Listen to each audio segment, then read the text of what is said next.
আসসালামু আলাইকুম ভাই, কেমন আছেন? আলহামদুলিল্লাহ ভাই। আসসালামু আলাইকুম। আজকে কি ভাই, শুধু রোস্ট পোলাও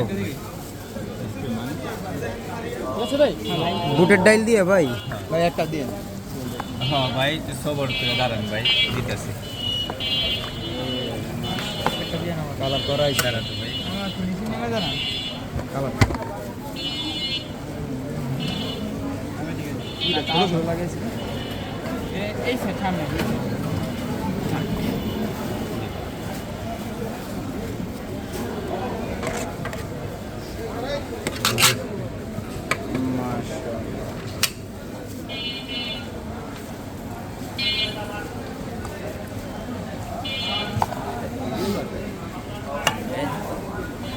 একটা কার্ড নেবেন না? হ্যাঁ